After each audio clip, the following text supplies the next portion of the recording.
Hi, welcome to Flight Test. I'm Josh, and today we're going to be showing you how to build a power pod for our swappable series. If you guys haven't already, go ahead and get your materials in order and we'll go ahead and get started. Our first step for our swappable pod is to simply go ahead and take where we did our 50% score cuts and crack it 180 degrees. Now if you have any resistance with this, go ahead and you can always take a razor blade and run it down, but what you want to do is simply fold it back 180 degrees, showing the area to be removed on the edge. Now you can use your fingernail if you have some, and just go ahead and rotate it off, and if you've cut your score cuts deep enough, this will just pop off in one complete piece, just like that.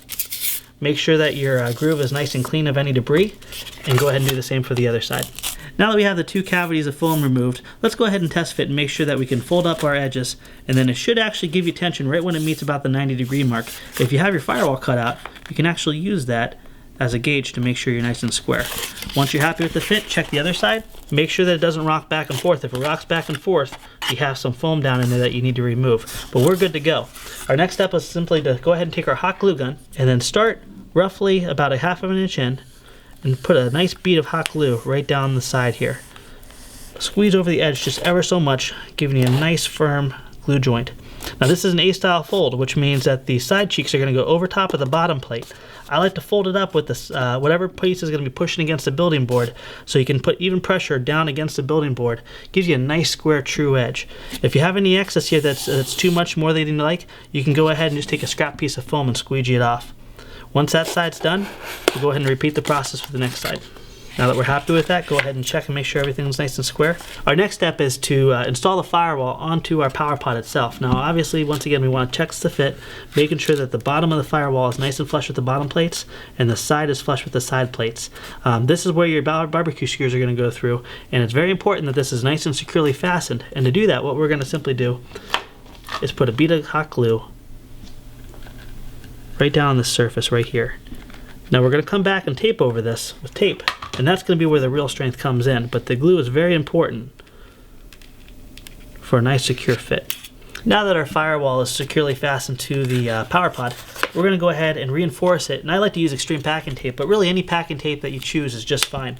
But what we want to do first of all is to go over top of these guys with some tape, and you can simply do this by cutting, and you don't have to be exact, cutting your packaging tape and simply folding over each relief. These tabs are roughly 1 inch, but you don't have to, like I said, be spot on. Just get it close. The reason we're doing this is so when we put it into new airframes, we don't fatigue these tabs. Now these tabs are strictly meant for alignment, but it's nice to keep them intact. It'll pop up inside of the airframes very easily without fraying or getting fatigued over time. So it just gives the power pod a little bit more longevity. Now that we have our tabs reinforced, we're going to go ahead and go around the perimeter with our packaging tape.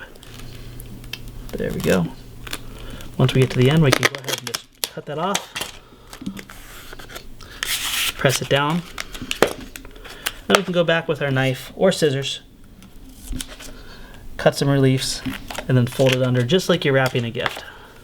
This gives you a lot of durability and also keeps the motor and the firewall from pulling out of the power pod itself.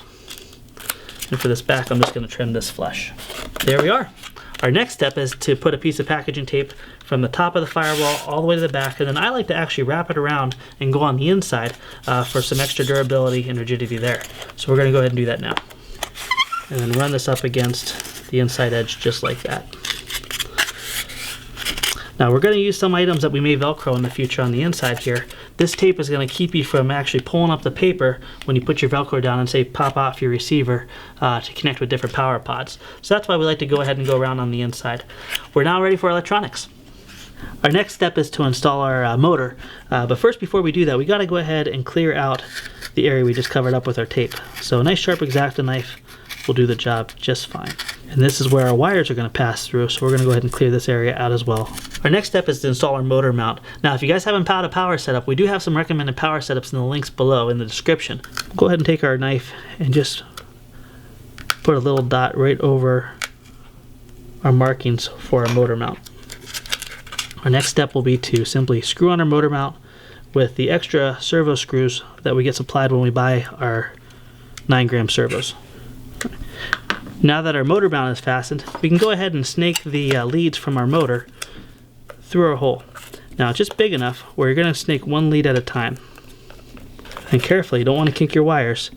Bring your motor up to your motor mount. Make sure you're happy with the fit, and then go ahead and tighten it down. Our next step is to install our speed control. We're simply going to connect our bullet connectors, and when we run up our motor, if it runs backwards, all we need to simply do is switch any two of the bullet connectors to make it run the opposite direction. Before we do a run up, it'd be a good idea to remove your prop and simply install a little flap of tape. That way, by any slight chance that you have anything reversed, you don't risk cutting your fingers. Now that we have the electronics hooked up, our next step is to connect our receiver, turn on our transmitter, and connect our battery. There we are. Now we want to make sure, obviously, the motor runs up. In this case it does. And also that it turns counterclockwise. And we can see that it is indeed turning counterclockwise. And the motor turns the proper direction. We can disconnect everything and move on to our next step. Now we're ready to do the landing gear. This is a 15-inch rod, and what we're going to want to do is we're going to put a V-bend right in the middle. I can actually use this building board to go 7.5 inches, and we're going to simply bend a little bit past a 45-degree angle. Once we have that, we're going to go ahead and measure 2 inches, and we're going to bend perfectly 90 degrees down from our V. Repeat that process on the other side. Next step is to measure about 1.25 inches from both sides. So we're going to go about 1.25 inches. Bend it half. And then 1.25 inches. And bend it again. Now I'm sizing this for our wheels that we include in the kit. If you use different size wheels that are either thinner or longer, or you want this landing gear to be longer, you just simply bend less of it on the bottom. Our next step is to simply widen out the landing gear and then bend it so you don't have any toe in or toe out issues, and get it nice and horizontal. The next step is to test fit on the airplane.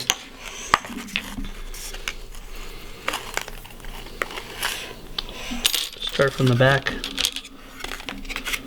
loop it around,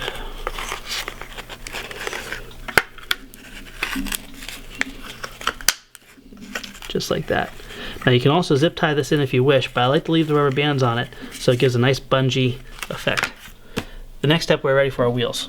Now we include a wheel kit that's very easy to put together and also quite durable, even though it's made out of the same foam that we build the airplanes. Now to put your wheel together, just simply take your first wheel, take your coffee stirrer, push it through about 1/8 of an inch,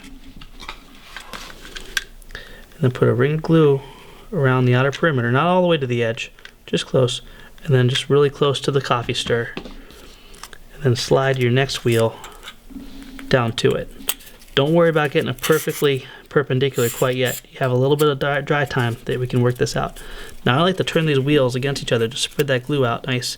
And if you get close to the edge, you'll be able to just work into the very edge of the wheel, and you'll get a remarkably resilient, strong wheel. Repeat the process again.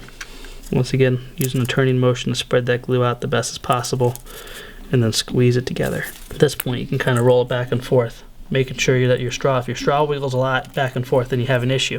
You can actually just slide this back, but as long as you keep these outer rims nice and smooth with each other, it should be a perfectly perpendicular hole through the middle. Once it's dry, you can simply take a pair of scissors, trim it about 1/8 of an inch from the end, and one wheel's done.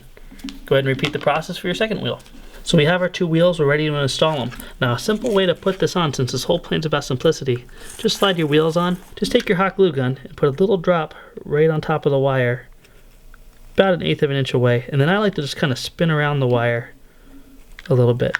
Don't be afraid if it's not the prettiest, because you can actually just rotate your plane and let it dry.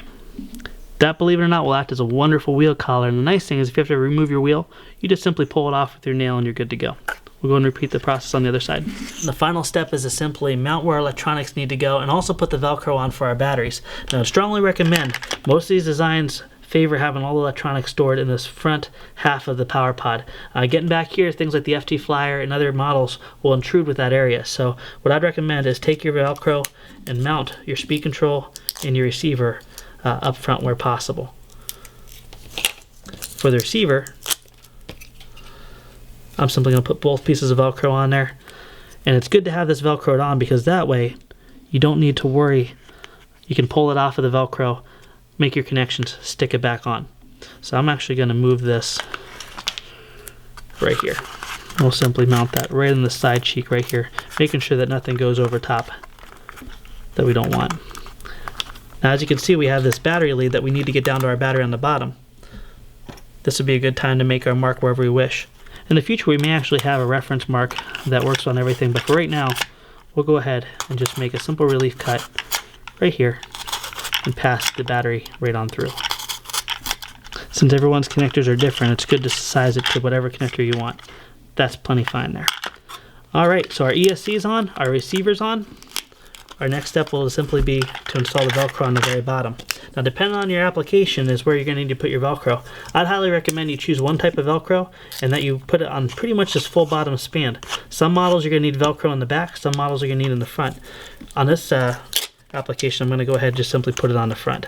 One nice thing with this rubber band being here, you can simply lift up the rubber band, put it down, and it'll actually hold your battery extra well. Well friends, your power pod is now done. I want to thank you for watching. The next step to do is to find a swappable that you like and go ahead and build it. If you need any additional information, there's tons of links and tons of information on our website, flitetest.com, or you can check out the forums.